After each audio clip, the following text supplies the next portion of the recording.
This is CNN Breaking News.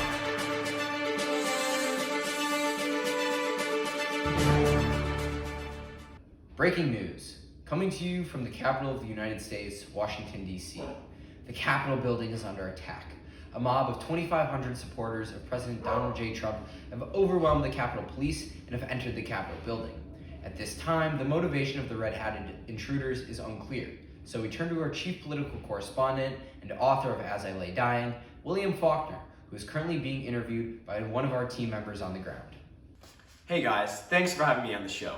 Now, before we get into the heads of one of these insurrectionists, we need to start with some background. Now, going back to 2016, President Donald Trump swept Secretary Clinton in the American South. Mississippi, where As I Lay Dying takes place, was won by President Trump in dominant fashion. The Bundrins, the family that is placed in the spotlight of my book, are the perfect examples of white Mississippians, or for that matter, the perfect example of a white family in the American South. Let's talk about what that means. When I wrote this book, I made a specific choice for Addie and Ance Bundrin to name their son Vardaman. James K. Vardaman was the governor of Mississippi from 1904 to 1908. Governor Vardaman, a master at manipulating racial hatred for his own political gain, began championing the cause for white supremacy. Governor Vardaman denounced the education of African Americans as, quote, a positive unkindness that renders him unfit for the work which the white man has prescribed him and which he will be forced to perform.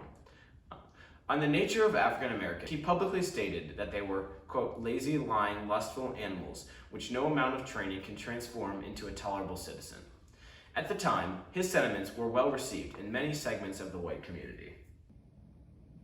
Now, I know traditionally when someone is given someone else's name, it is usually out of honor. Is this true in the Bundrins' decision to name their child Vardaman?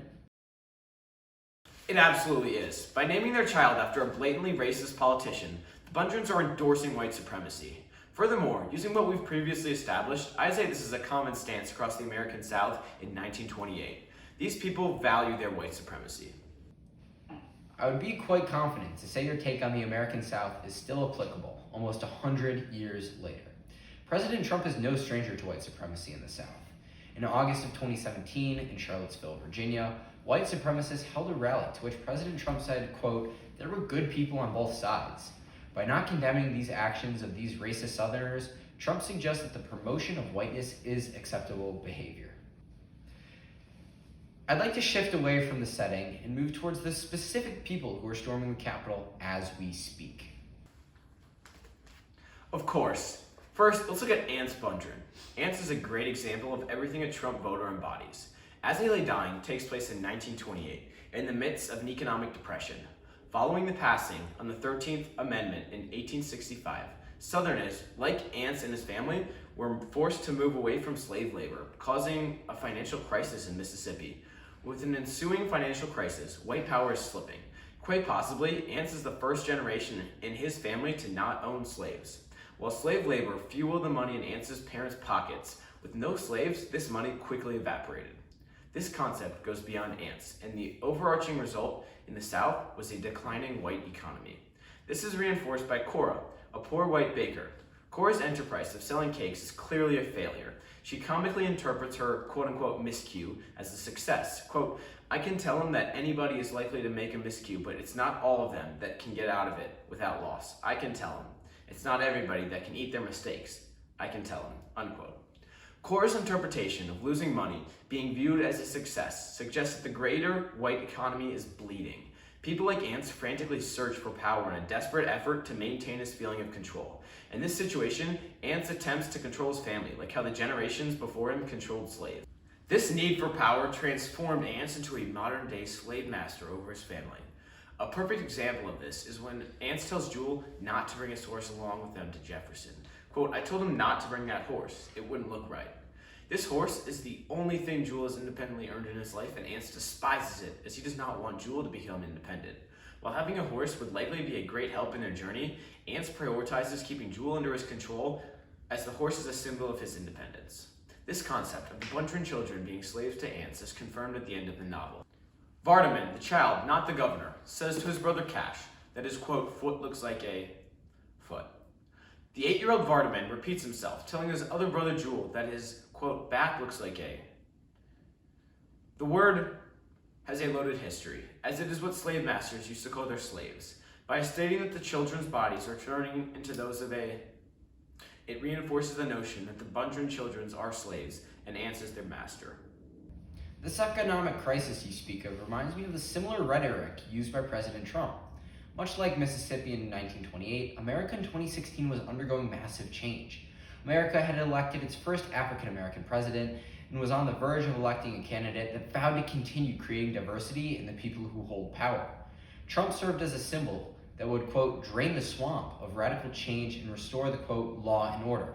To many of his supporters, Donald Trump is the defender of what they perceive as the last of a dying breed that has come under threat from a changing world.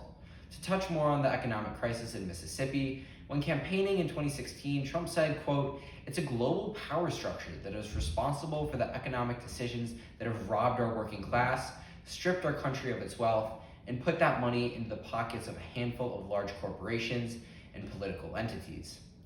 I'm familiar with your book, and I believe Ants called these successful tycoons of business, quote, city folk. When both Trump and Ants said this, they were blaming the insiders.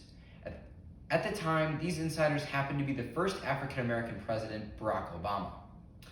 Trump and Ants both want to get rid of African Americans in power and return to more prosperous times. This applies past both Ants and Trump. White males as a general population see African Americans succeeding and feel threatened. The majority of white men voted for Trump in 2016, proving that these sentiments are commonly believed across white men in America.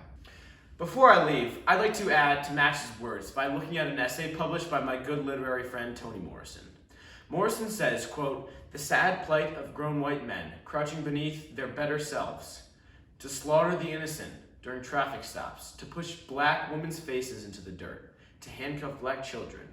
Only the frightened would do that, right? These sacrifices, made by supposedly tough white men who are prepared to abandon their humanity out of fear of black man and woman, suggest the true horror of law status," unquote. This directly relates to Ants, as he is frightened by the advancement of African Americans in society and worried he will lose his power and therefore his status. As we come to the conclusion of our show, I'd like to end with this story. In December of 2020, while enjoying holiday break, my grandpa and I were waiting for our tea time. My grandpa pulled up in his golf cart, and the starter, who's the person who makes sure you've registered for a tea time, noticed my hat. I was wearing the hat President Biden wore in an Instagram picture that said, quote, "We just did, 46.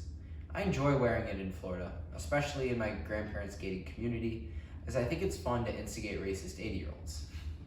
The starter made a comment about my hat, something about how the economy is going to shit, but the part that caught my ear was the last thing he said.